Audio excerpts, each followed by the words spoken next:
Welcome to Executive Access, your home for real talk with industry leaders. I am your host, Jamie Tazi. Today, I am speaking with Darrin Goss Sr., CEO of the Coastal Community Foundation. His organization is focused on creating strong communities by, as he says, connecting people with the impulse to do good with the ability to do good. Darrin discusses how he grew his leadership rapidly at a young age as an officer in the Army and how that shaped his leadership perspective.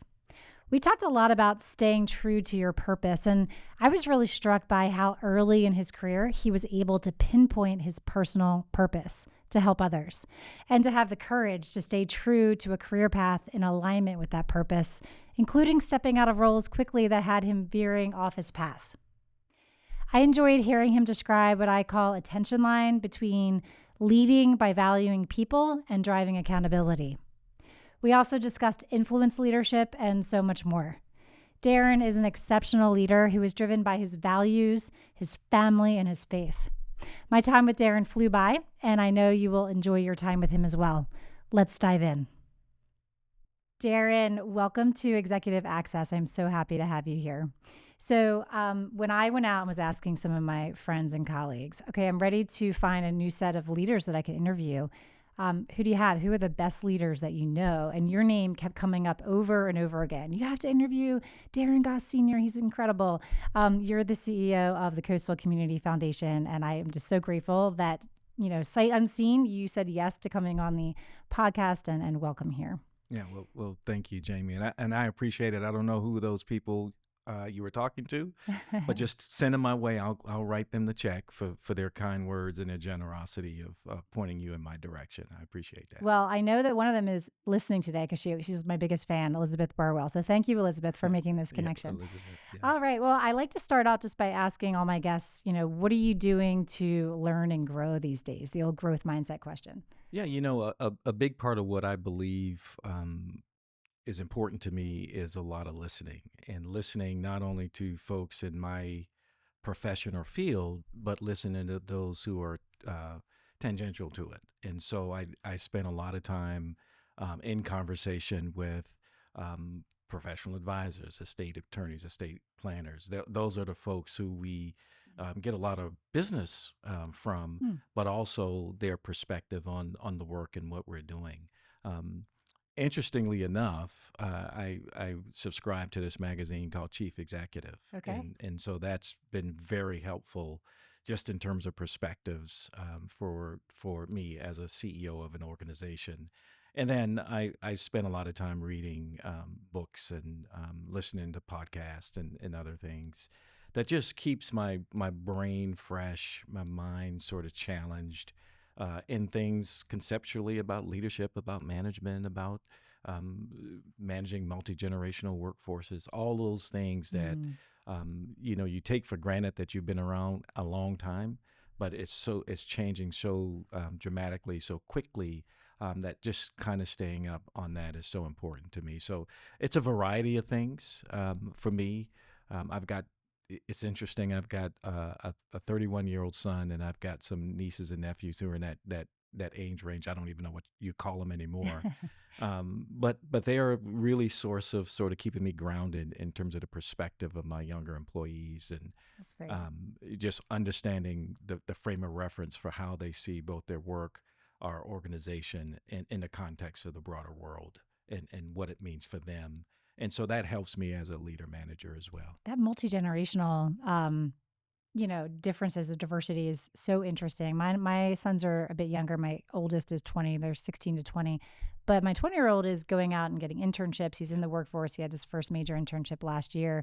And so we talk a lot about that. And so same thing. I mean, I hope that we've threaded the values of work and the different things in through our family, but the way he sees the world, the way he works, how he uses technology, how he thinks about work is so different. So that makes sense. I was sharing at some point a while ago, I was sharing with a group of people that I used to be the young hotshot technical person 30-something years ago when Harvard Graphics, which is the precursor to all of the Microsoft Office products like PowerPoint and all those things. Harvard Graphics, people never have heard of that program, but I was the guru. And now, and I used to make objects come in on these presentations, and Harvard Graphics was one step up from view graphs and grease pencils, Oh, just to wow. give you an Okay. idea. Okay. That's a long And time. now I've got young professionals helping me through the best use of Teams and Zoom and all of the things I thought I knew that I could. So it's a learning process as a lifelong learner, and it's fresh, it's cool, and I realize just how relative to my some of my team members how old I am. That hits me all the time too. And I introduce I tell people that I'm a former technology executive, which puts tons of pressure on me to stay up to date on Yeah. technology as well. Oh So, yeah. yeah, I feel that. Yeah. Yeah. So, Coastal Community Foundation, I learned about you all relatively recently. You're Yeah. the largest foundation in South Carolina. I guess in my own words, and you can correct me or fill it in, really working to make sure that everybody in the community can participate and that you're lifting up communities. I looked at some of your programs or your focus areas, pretty broad, Right. education and economic development, housing, even the arts. That's right. Do I have that right? Or maybe you can just give us a couple minutes on Coastal Community Foundation. Yeah, yeah. The foundation is 50 years old. We celebrated 50 years, our anniversary last year in November. And in a nutshell, what the foundation does, what my team and I do, is we try to connect people who have an impulse to do good Mm. with the opportunities to do good. And what that means for us is that we think that there are pillars to a great community, a vibrant community where everyone thrives, have a sense of belonging, have a sense of the ability to contribute to the development of those communities. And so we offer different ways for people to help do that. There are funds or endowments that people can start themselves. There are funds or endowments people can give to some of those areas, the arts and culture, education, economic mobility. So you can be an independent individual donor who creates a fund. You can be a person who works with others in co-fund programs and initiatives. And that not limited to individuals and families. We've got corporate funds, we've got organizational endowments. And so we think that that endowment building for both now, near term challenges and opportunities, as well as future challenges and opportunities, are a good way for people to invest their resources. We used to say give, we say now invest because it is an investment. Absolutely. And I think for a lot of people, that word invest probably resonates, right? I want to come back to this because I want Yeah, to get into sure. your story first. But this idea of the impulse, connecting people with the impulse to do good, with the Right. ability to do good, to me, I have so many questions about that. So we're going to get into that. Sure, I'm sure. tempted to go there first, but first I want to learn about your story. So, Okay. All right. so walk us through your background. I know you started, you graduated from Wofford College. Yep. Did you immediately go into the I Army did. and you were there for I 9 did. years? I did. So walk us through how started at Wofford, went into the Army, and are now, where you are as CEO of Coastal Yeah. Community Foundation. I've always had this personal impulse to help people, Hmm. and always knew from my family history that services was a part of what was expected of us. And so either I was going in the military before college or I was going in the military after college, but I was going to do my time, Wow. if you will. And so when I got into the military, my full intention, Jamie, was to spend 3 years in, do my time as a lieutenant, and get out. And then I got the ability to see and serve as a platoon leader for a maintenance platoon of 56 people, and those people were as diverse as anything. I mean, Mm-hmm. we had young people from Arkansas, in New York, upstate New York, to the West Coast, and there's this amalgamation of personalities and cultures, and I got really enthusiastic about how do I help provide leadership to this group, and then I had some NCOs, some non-commissioned officers, who literally had forgotten more than I would ever know. Hmm. From a technical standpoint as a leader, but they reported to me, the right Interesting. 22-year-old newly commissioned second lieutenant. And so it was during that time where I really learned what servant leadership is all about, Hmm. where I learned how leadership communication and how that's so important, about how you value people and the individual gifts and contributions they can make to the team, how clarity of purpose and mission and alignment around that helps us achieve goals regardless of the size of the organization or the team. And that itch, that just sort of learning process, I ended up staying in 9 years in some change. I got out of the military at a point where, if the adage is if you do 10 years, you have to do 20. Mm. My wife had been diagnosed with cancer the year before I got out. We wanted to get back to South Carolina. She's from the upstate in the Greer area. I had a young son, and I was at an inflection point in my career. I had no idea what I was going to do when I got out because I thought I was going to be a general officer in the Army.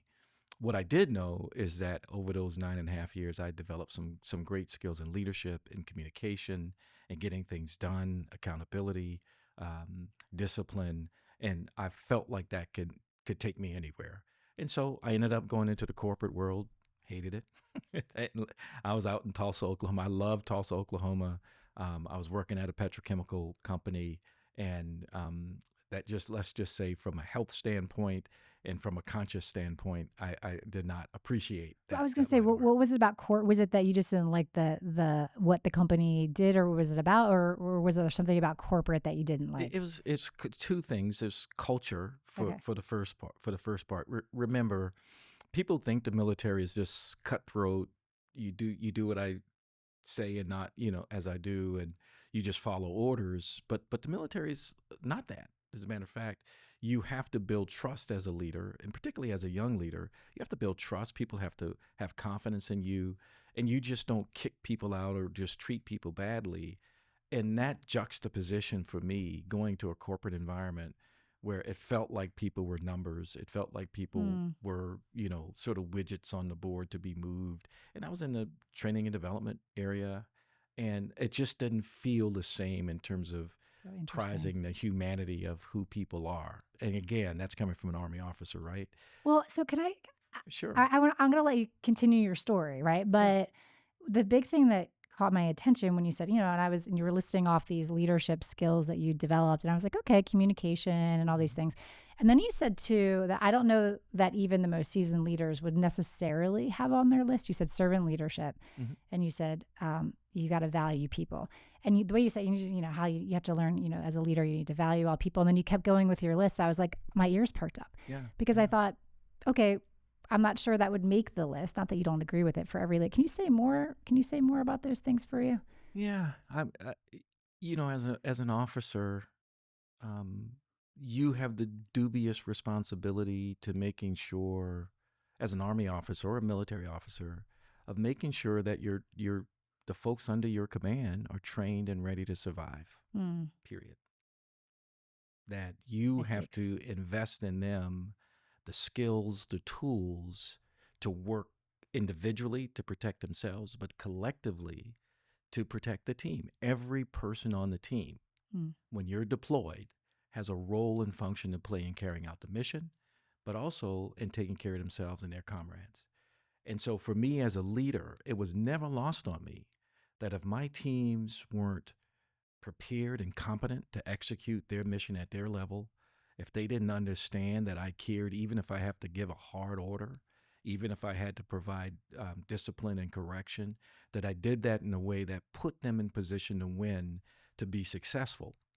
And so that to me is value. That's value add. I think about people in this way. I want you to leave whatever experience you had with me as your leader, as your supervisor, as your manager. I want you to walk away from that experience saying, man, I worked my butt off. I worked hard, but I know that man valued me. I know he cared about me. He cared about my family. And even if I had to transition in a way that I didn't appreciate, I know that he had my best interests in heart. And so that's what I mean by values. And that's not always just letting people do what they want to do. It's holding them to a level of accountability. And I think all of us, deep down inside, want accountability, and we need structure and discipline. Okay. So I'm still not going to let you move on to the rest of your story, because I got a follow-up question on here. Okay. Yeah. I mean, once I was talking about caring, like as a leader, you need to care. And at a presentation, and somebody came up to me after and was like, how do you demonstrate that you care? Yeah. And I maybe I just didn't have much sleep, because I kind of had a flip answer. And I'm like, well, first, you actually have to care. Like, it starts there, right? But I guess same question that this person asked me, like, how how do you know, or how did you create the conditions such that your team members or knew that they were valued? Yeah. And the accountability thing was an interesting thing you Yeah. said too as part of that. Well, then and now, even as in my Sure. role as a CEO of Coastal Community Yep. Foundation, I do one-on-ones. When I was a young lieutenant, we had 56 soldiers. As best I could, I would meet soldiers where they were, in the motor pool, in the field. And I had a checklist with my first sergeant or my platoon sergeant. Hey, have I talked to um, Private Tazi today? Have I talked to so-and-so?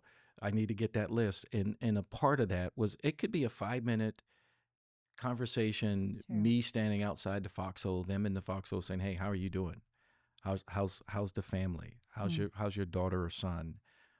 It's just that. Oh, Showing up sir, in that you way. remember that? Oh, absolutely. I saw y'all that family day. She was so cute. Mm. How's that baby doing? And in the same way now, one-on-ones for me now with my team are so important to gather. I learned this from Colin Powell, actually. He used to walk around the mess halls in the areas where soldiers would congregate, and he would just ask how things are going. What do you think about the mission set coming up?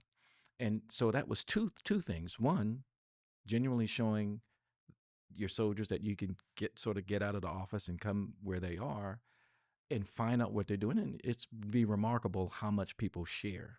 Right. Right. All the little things that you can't see from your 80th floor view, you That's get to the right. ground floor and you're learning things that That's are exactly right. nice. And then the second piece is orders, is what I think we're trying to accomplish. Has that been communicated effectively to the people who have to execute it exceptionally? Yep. And so that just those questions. How are you thinking about the upcoming mission? What do you think about this campaign that we're in, to a person on my development and stewardship team? If they're giving me that deer in the headlight look, Hmm. we have a problem, Yeah. Something because didn't get they're communicated right. Yeah. unclear about their role in carrying out Yes. that strategic priority. And so it gives me the opportunity to both connect with them at a human personal level, but then also to make sure that the communication between myself and our team is being articulated and people understand their role in carrying that out. So important. Amazing. Okay, so I'll let you get back to your story now because Sure. that's a great story. Sure. So the inflection point, leaving the Army, you had a great career in front of you. I think when we briefly spoke before, I learned that they'd asked they were going to promote you sooner than sort of the Yeah. average, which is Below the great. zone of major, which was interesting. Wow, Yeah. congratulations. By the way, thank you for your service. I should have started You're there. very welcome. Um, and you wound up leaving and making a different choice, probably for a lot of reasons, including, to support your wife and your family and Yeah. her illness, which is tells me a lot about your values. So you go to the petrol company. It wasn't a fit, that particular culture, not exhibiting the things that but you didn't stay long, did you? No, I was there for 13 months. Okay. I was there for 13 months, and I think I traveled more in those 13 months than I did in my last 2 years of the military, Wow. just between the Midwest, East Coast, and Northeast. It was very difficult. My wife looked at me one day and said, "I thought you were getting out of deployments," Huh. because I was Gotcha. gone so much. Yeah. So I ended up going back to Wofford, not knowing what I was doing as a young man at the time, not knowing what I wanted to do with my career. And so I went back to Wofford. I was assistant dean of students, director of career services, and what that helped me to do is experience the nonprofit sector in a different way. We had always volunteered.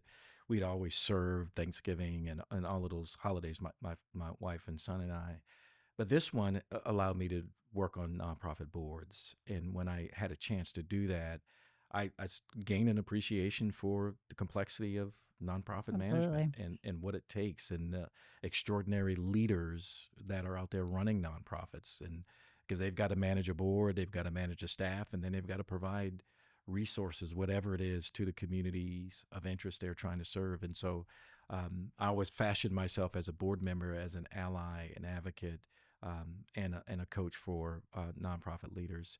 Um, After about 4 years at Wofford, I thought it was time to move on. I thought I was going to go lead a nonprofit organization in Greenville. We couldn't see eye to eye in terms of they wanted me to move to the city. My son had just started his freshman year in high school. I had moved him around so much in his young life that I said, no, I can't move my son. To work 20 miles away, it will be like I'm in the city, Hmm. that I'm here. And so we couldn't come to terms with that. Ended up not getting that position, which was probably, again, one of the best things that have ever happened to me. Because about a month later, the CEO of the United Way of Greenville County Ted Hendry called me. We had dinner, talked. He told me about this position, Vice President of Community Impact, the more macro level influence and resource sort of work you can do in working across the nonprofit sector, the business sector, the private sector, the public sector. And it just sort of suited me in terms of what I was looking for in terms of the challenges. And so I took that position, and, golly, 9 years later, here I am. I stayed in Greenville 6 years, got my first CEO position in the nonprofit world down in Baton Rouge at the Capillary United Way. Was there for 3 years, and a little over 3 years, and then got the call to come home to Charleston, and I couldn't be living a better dream right now. There are so many things in your story that I want to pull the thread on. You seem to have a clarity of purpose that comes across to me as stronger than I was certainly in my early career, and that maybe I see in others.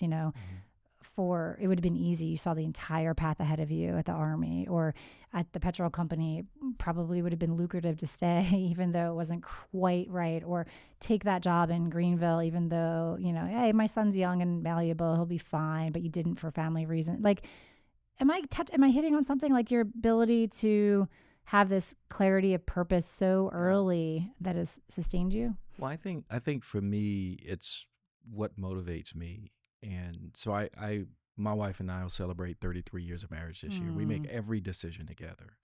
And one of the decisions that we made early on in our relationship and our marriage is we were never going to chase money at the sacrifice of our joy, at the sacrifice of our happiness.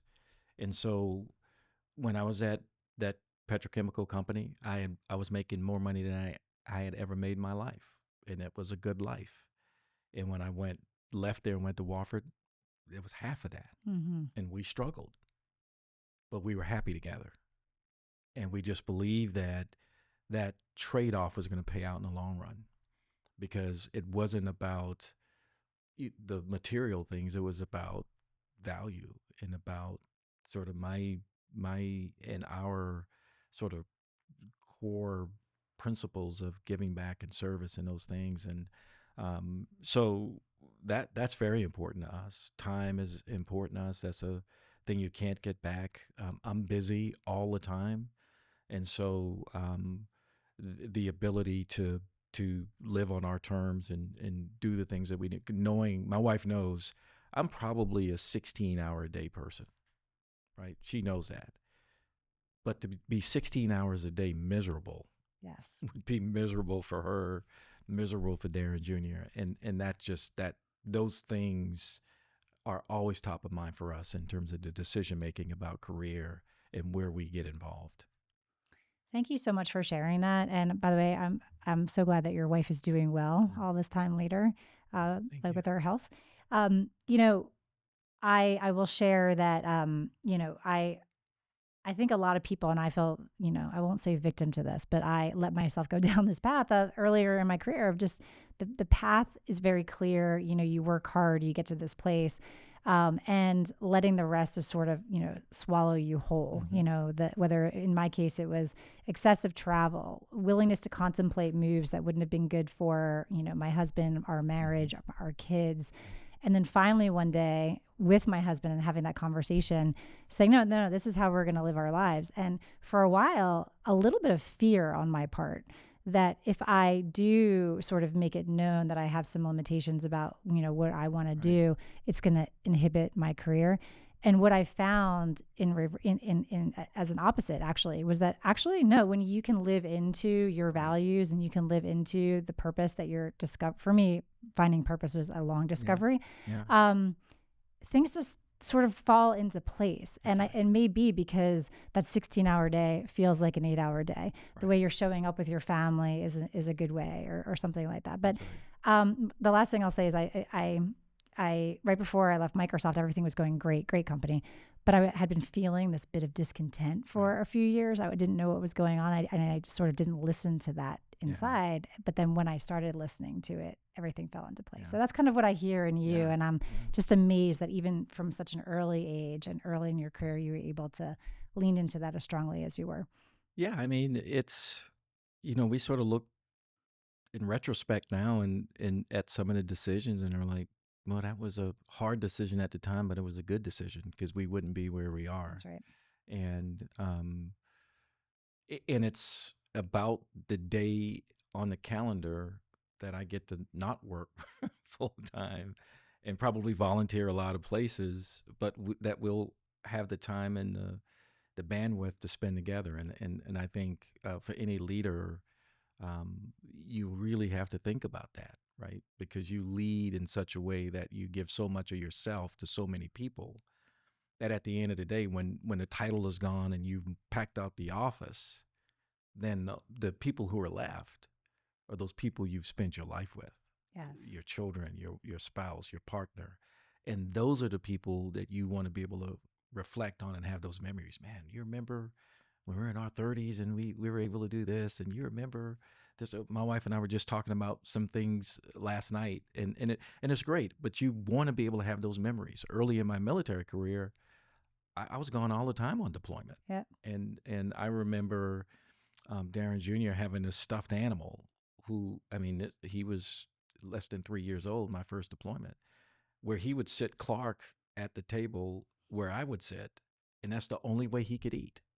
Oh. Well, Darrin spent 10 years in the Navy. He's home now, and every chance we get, we eat together. Oh. And so, so anyway, I could go down that path, Oh man. but my I point hear you. is Yeah. that I think we sometimes we get so goal focused driven, bottom line driven, that we don't necessarily um, make decisions that are in the long time best interest of our health or emotions and the people who love us. Yes. And what I'm learning much later in life than you learned now is if you can stay on that path of your purpose, amazing things will happen That's in right. amazing ways, which is bringing you to the CEO of Coastal Community Foundation.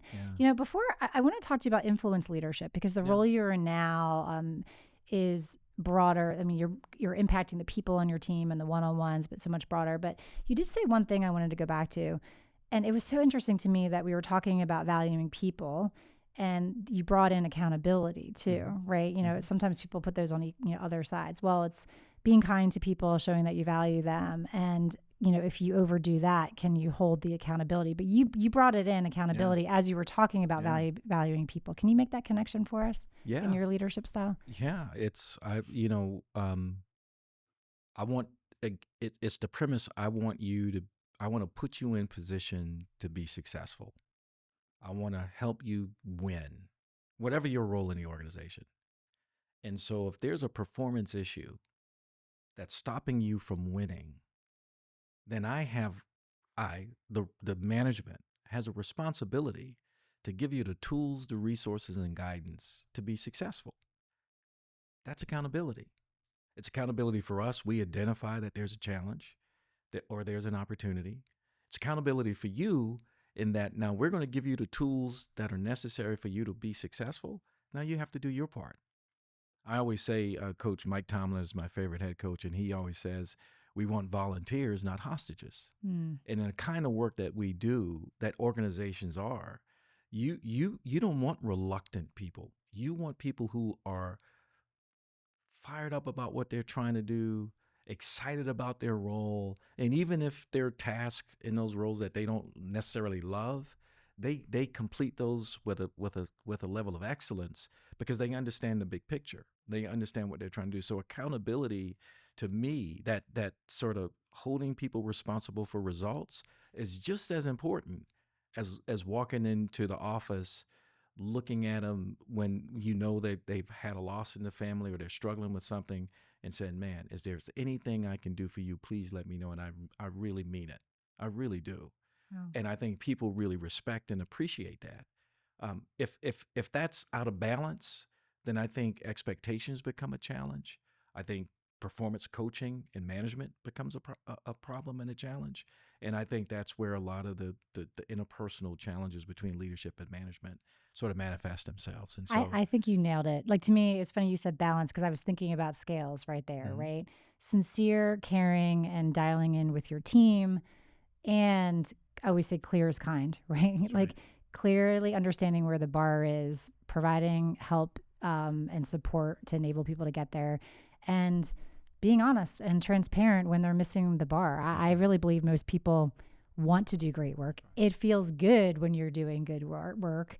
I've coached a lot of leaders who maybe overdo it on the, on the interpersonal side, and they forget the, yes, and help. Your job is to help them be successful and to let them know where they're being short. I work really hard, and I usually do a good job. Usually mostly because I work so hard. But I went for a job once, and I had only heard prior to this, "You're so great, Jamie. You're so great." And I go for the job, and I didn't get the job. Right. And then all of the constructive feedback started coming out, and I'm like, really? You couldn't have told me that last year, where I could have worked on it and maybe changed some perception. So I love that. That's the part that's challenging. If you're not honest with people about their performance or their capability, aptitude to get to that next level, when there's an opportunity, then you've set maybe some false expectations, right? And it's unfair to that person, and it's quite frankly unfair to the organization, because that person could end up leaving. I've seen so many people leave because they didn't get a position that, quite frankly, they might not necessarily have been qualified for, because the management was not honest with them about That's right. where they were and their readiness for that role. Okay. And that's just shouldn't happen. So this is a good visual for my listeners and leaders out there. Like, are you balanced on those two scales, right? So I'll leave that visual. It takes image. a bit of courage. It does take courage, right? Yeah. For early in my career, I was way too heavy on the interpersonal, the kindness, it's my natural state. I think people probably do have a more natural state. Right. And then when I sort of shifted and said, oh yeah, like the best thing I can do, not limiting your potential in my mind or helping you get to the next place, is to add the other, put some weight on this scale. That's when I truly was able to become a better leader. So I think you nailed it. I'll tell you, I did a 360 with my full staff and my full board years ago. And I notice about myself, I get really focused. I get locked in, I have an intense persona, the pictures you see online with the smile and the bow tie, I'm pretty intense, right? Otherwise. I can see it. And so certain members of my team, and I'm introverted. And so I could get in my office and focus and have the team meetings. But the feedback I got from the staff that, Darrin's aloof. I don't know if he knows what I'm doing, so forth and so on. And it hit me. I was like, what? I care about my people. They don't think I care about them. And so I went back to the practice of Colin Powell, getting out, walking around, having these one-on-ones. I've had people say, man, you don't have time in your schedule to do that. And I say, I don't have time in my schedule not to do it. Mm-hmm. It's so important. So important. I think that leaders, in most of my executive coaching practice, we use 360 tools. And I'm always impressed with leaders who are willing to open themselves up to that feedback. And 100% of the time, I did them on myself, the leaders I coach, 100% of the time, there is some level of gap, small or large, about what we think we're doing or what's in our head and our hearts and how we're showing up, like how we're actually coming across, That's right. right? That's right. Like me, I think I'm hilarious. I think I am the funniest person, but half the time nobody laughs at my joke. Except for my husband. He always laughs, Yeah, well, he's a good husband. Yeah, so in my mind, I'm a comic and nobody else thinks that. Well, I got to hear some jokes at some point. Yeah, exactly. It's I can't just throw out a joke. It has to be spontaneous. Oh, so you're okay. So you're an improvisationalist. Yeah, exactly. Improv. All right. All right. Well, I wanted to ask you about influence leadership because being a novice about the foundation, but here's how I'm thinking about it. So you're connecting, people with the impulse to do good, with the ability to do good. And that's what your foundation is all about. But I suspect that means, leading your team. You've got an organizational chart. That's one level of leadership, but leading in the community, influence leadership, how you are leading and helping communities grow, helping connect the impulse to actually doing something, because I think that sometimes there's a disconnect. I want to do good, but what do I actually do? Talk to me about influence leadership. What have you learned about influence leadership, and how can you share some of your insights? Yeah, I'm a big John Maxwell fan, and he just defines leadership as influence, nothing more, nothing less. In his second chapter, I think it is, after the law to lid. And as a former military officer, in all my work, the best kind of leadership is not the kind, to me, where you stand up in front of a group and start directing. Yes. It's more distributive. Yep. It's I'm empowering you to do what I trust you to do. I'm empowering you to get done. And if that's the mindset throughout the organization, then I believe innovation happens closest to where the action happens. Oh, yeah. And so people aren't afraid to take chances. They're not afraid to make mistakes. They can innovate. And for me, inside the organization, I know when I walk into a room, people automatically defer. Darrin's here. What does he think? Well, I don't. I want to know what you think. And so my influence there is to say you're on a team because I value the way you think, what you think, the different perspectives you bring, and that's important to the decision making process that we're in right now. Outside the organization, community foundations and foundations in general have a people have a perception of the power of the people who run these things and the people who are in these things because of the size of the assets, right? We're a large endowment. And so some of what comes with influence as a foundation CEO is the fact that you also have access to some of the wealthiest people in a community, in a town. And that people see you both as a way to get resources as a way to um, invest resources. Yep. How do I get? How do I give? And so, for me, influence leadership is about leading people ultimately on one instance where they want to go. I've never spoken to a person who reached out to us or who took a call with us, knowing what we do, that at some point in the conversation looked at me and said, "How can I do some of that? What are the ways in which you can help me get here?" Or this is what I'm thinking. And it's about listening. It's about listening with an empathetic ear. There's always a story Yes. that someone has, sort of their origin story, regardless of where they are. They had something like that happen in their lives that grounds them in the reality. When they have the resources to give back, they have that thing, that thing that they're trying to pursue.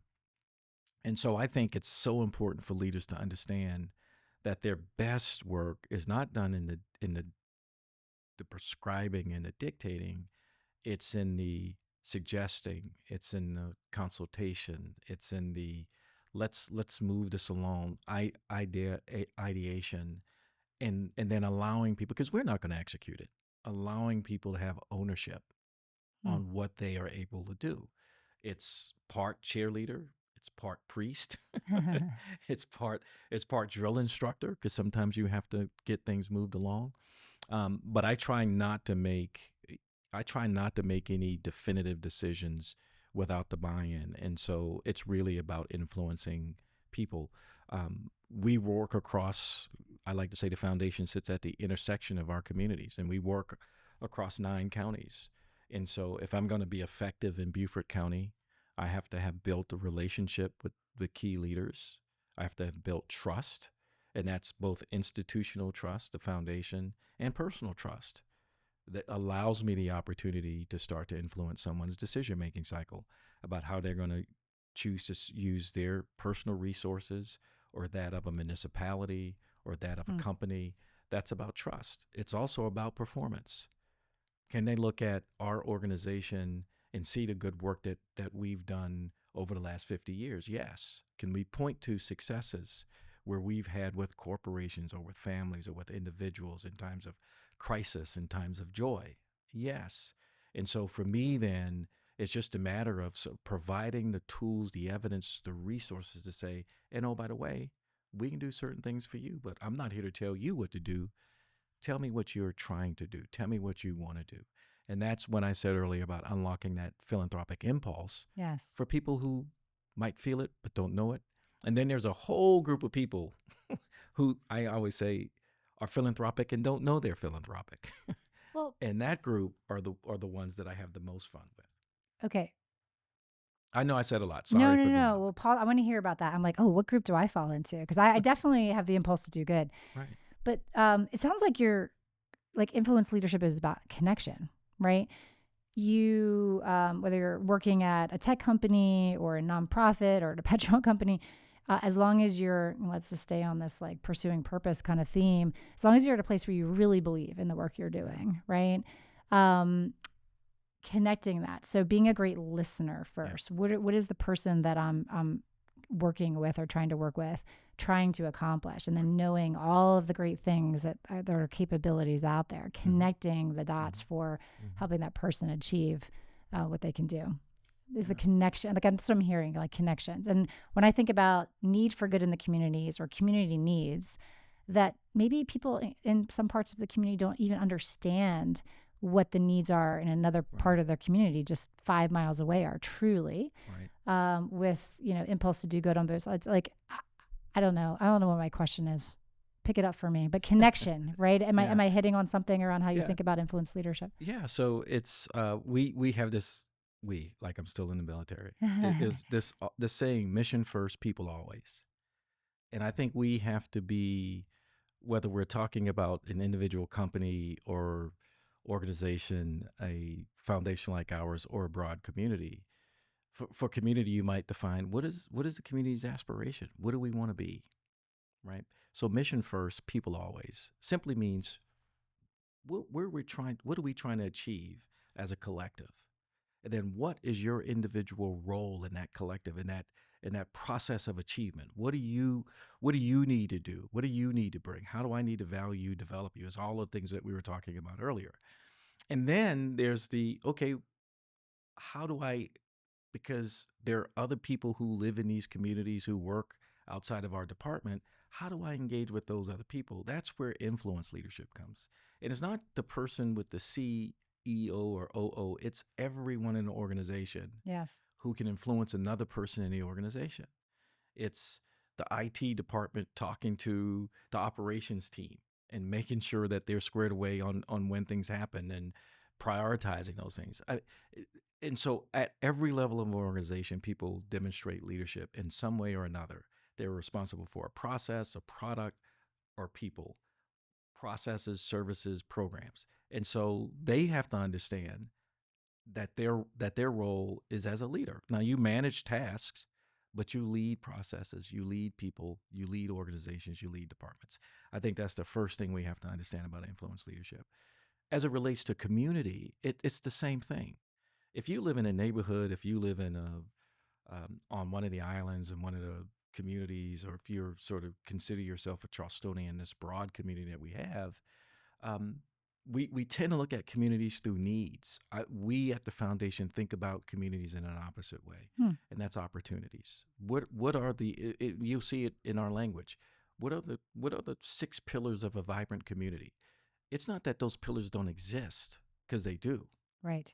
How do we improve upon those pillars? Culture and inclusion, coastal resilience. We know we're going to have hurricanes, and there are a lot of great nonprofits doing a lot of things, and municipalities doing a lot of things to help fortify our coastline.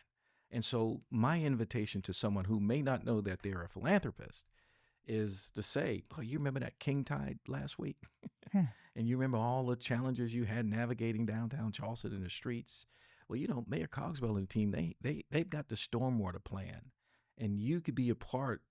Go find out about that, because I know you have immediate personal concerns, your neighborhood, your community. How might you help support those plans? That's through advocacy. Doesn't always have to be money. That's through sharing a network. Let me tell you what I found out about the mayor's plan, or about my councilman's plan, and how we can actually support this plan. You find out that way. And then all of a sudden, there's always the opportunity to volunteer. And then obviously there's the opportunity to give. You can set up an endowment that helps support private public funding we call it co-investment. So there are those opportunities where people sometimes start out of self-interest, then quickly realize, man, this is not just about me, but this is about my neighbors. This is about my community. It's about this place I love so deeply, the place I call home now. And so that's what's powerful to me about philanthropy and about this influence leadership. And all of us are capable of doing that.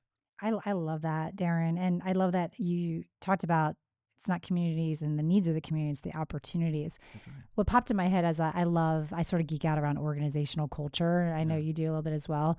And I always say, every organization has a culture. They do. Whether you are intentional about it is another story. And it's the same thing with community, right? That's right. And I wonder, going back to like people don't know they're philanthropists. Like, I'll tell you what I see.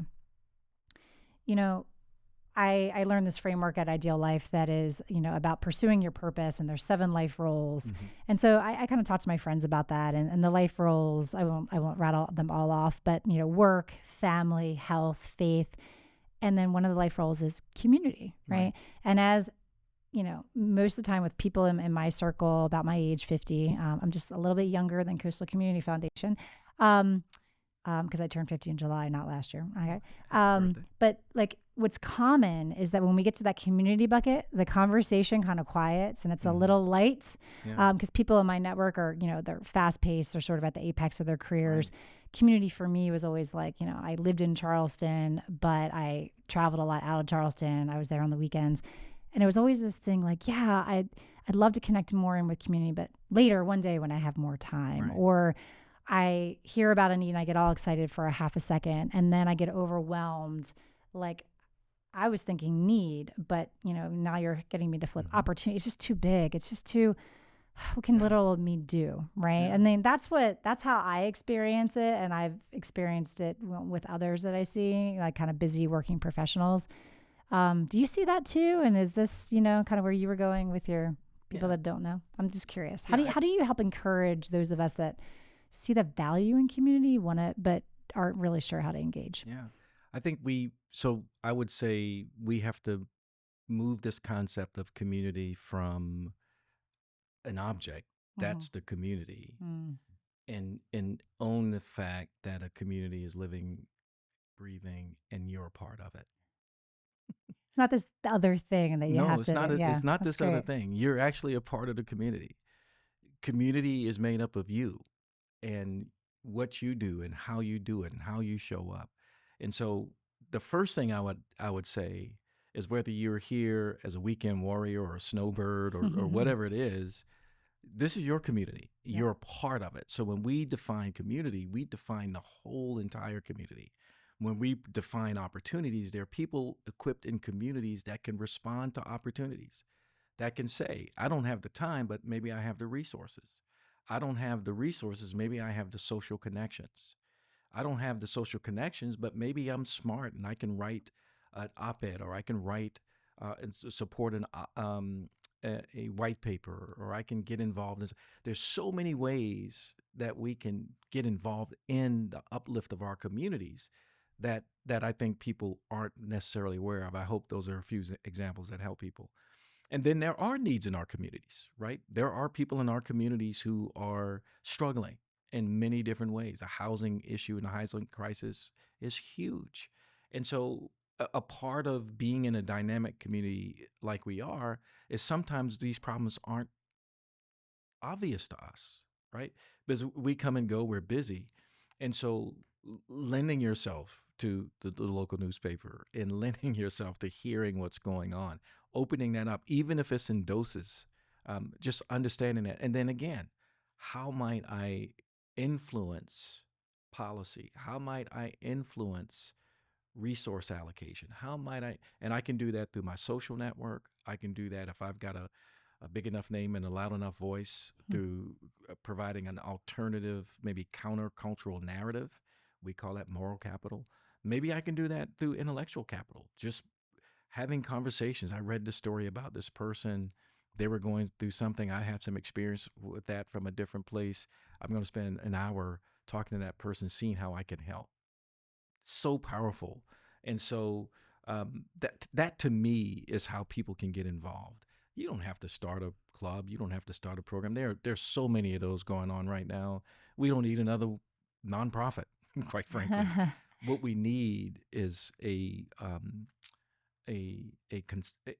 collaboration of effort, of brain power, of physical muscle. I mean, nonprofits need help with mundane tasks. Like V's my wife, we used to go and we used to volunteer at the Salvation Army, and we'd pack boxes or serve lunch once a week, and because we wanted to teach our son Darrin about service.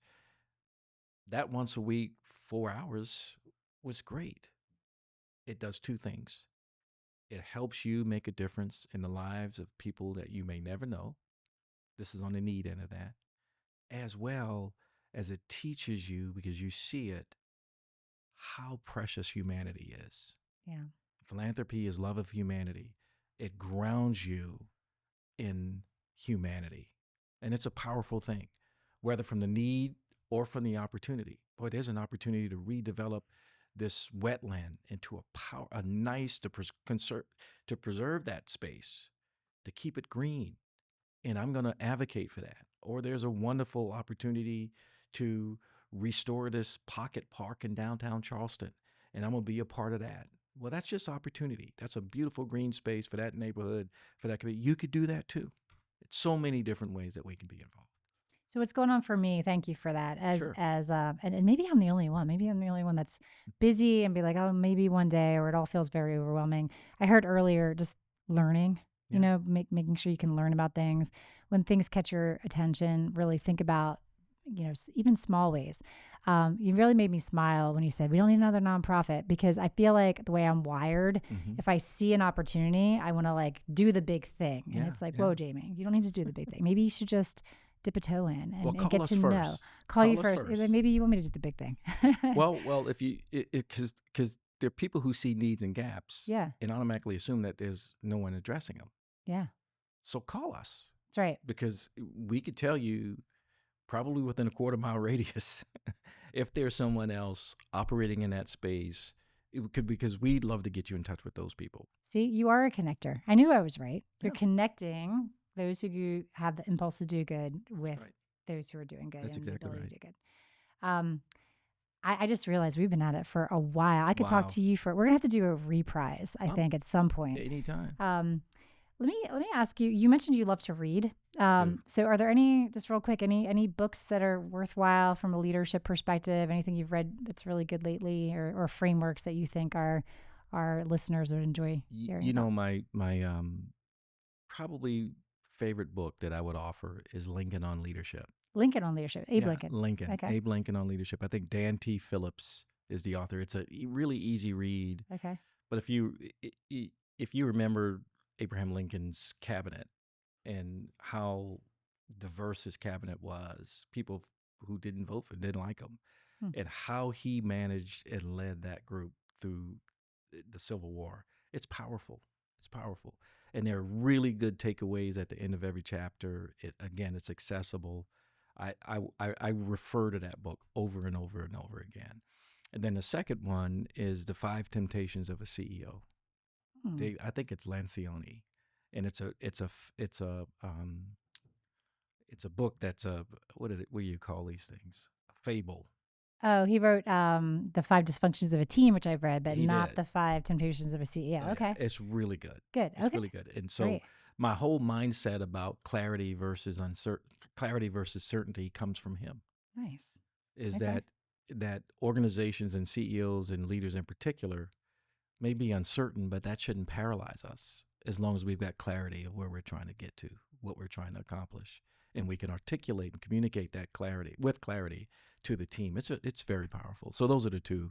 Thank you. Those are two that have not cost 45 episodes, have not come up yet. So I really appreciate both of those. Yeah, that's great. Gotta get that. Before I move to my final question, we gotta do a shout out to our moms. So you and I just met for the first time yesterday via phone. We were on the phone for 15 minutes just to kind of coordinate today. Yeah. And we're meeting for the first time today in person, which I love. And you brought up your mom in the first 3 minutes, Yeah. and my mom's really special to me. Can you just do a shout out to her, let her or tell everybody what you told me about Well, her and how she made you who you are. yeah, she is. We call her Brownie, and Brown Brownie Brownie. Yeah, Brownie. Barbara Goss Brown. Brown is her married name, and she. If there's an activist in me, it comes from her. She's been a community leader, neighborhood president, just on the front line, had us out there during elections in the 70s and 80s, passing out flyers. So that civic engagement aspect of who I am and what I do, that motivation to help other people, that came from my mom.